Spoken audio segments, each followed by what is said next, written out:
કેમ છો પબ્લિક? તો આજના આપણા ન્યૂ બ્લોગમાં આપણે જઈ રહ્યા છીએ નવી બાઇક લેવા, એ પણ પીટી પેક સ્પ્લેન્ડર.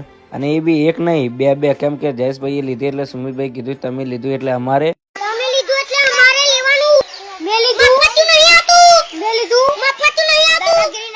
બાઇક લીધું. એટલે પહેલા વિચાર આવ્યો કે રવિવાર છે તો માતાના મંદિરે જતા રહીએ, તો પેટ્રોલ પૂરી અમે સીધા ત્યાંથી ગોતા થઈને નીકળી ગયા માતાના મંદિર માટે. બાઇક લેવાનો પ્લાન અચાનક બન્યો અને તમને ખબર જ હશે કે અચાનક બનેલો પ્લાન કોઈ દાડો કેન્સલ નહીં થતો. એટલે રવિવારે હતો એટલે આપણે પહેલાં વિચારી લીધું કે માતાના મંદિરે પહેલાં જવા દઈએ, પછી બીજી બધી વાત કરશું. મંદિરે રહીને માતાજીના દર્શન કરીને આપણે હાથે જ મુહૂર્ત કરી નાખ્યું. મુહૂર્ત તો જોયું નહીં, પણ અચાનક બાઇક લઈને માતાના મંદિરે આવી જવું એનાથી સારું સમય કોઈ નહીં. એટલે સમય બમે આપણે જોયું નહીં, મુહૂર્ત કરીને સીધા મંદિરે થોડી વાર દર્શન કર્યા. ત્યાંથી દર્શન કરીને બાઇકનો હોર્ન મારીને બાજુમાં મસાણી મેરડીનું મંદિર છે ત્યાં આપણે દર્શન કરવા જતા રહ્યા અને બાઇક બી ત્યાં મૂકી દીધી છે આપણી. ત્યાંથી થોડા આગળ ગયા એટલે વડાવી ગામમાં અમારા મિત્ર સુરેશ ભુવાજી એટલે કે સુરેશ ભુવાની ટાયર મેલડીના મંદિરે દર્શન કરવા જતા રહ્યા.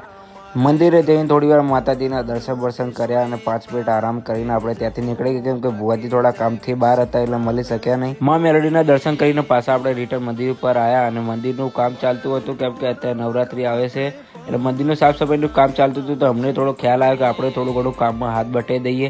કલર કામ ઓલરેડી ચાલુ થઈ ગયું છે અને તો થોડી ઘણી મસ્તી કરતાં અમે પણ માતાજીનું થોડું સાફ સફાઈનું કામ કરી લીધું. મંદિર સાફ કરીને આપણે પાછા ટાઈમ થઈ ગયો તો ઘર જવાનો, એટલે ઘર બાજુ પાસે બાઇક વાળીને સીધા ઘર આમાં નીકળી પડ્યા.